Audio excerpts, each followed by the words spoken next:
To enable or disable keyboard vibration in Samsung Galaxy S10. Open Settings. From a home screen, swipe up or down from the center of the display to access the apps screen. Tap Settings.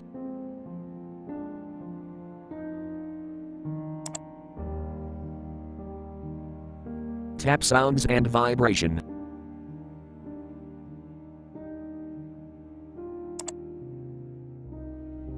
Tap System Sound and Vibration.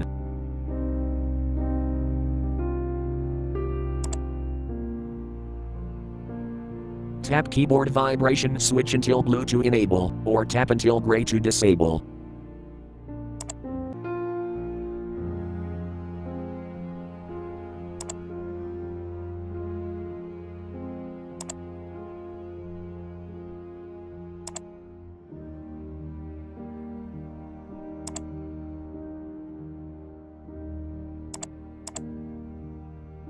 Thank you for watching. Have a nice day.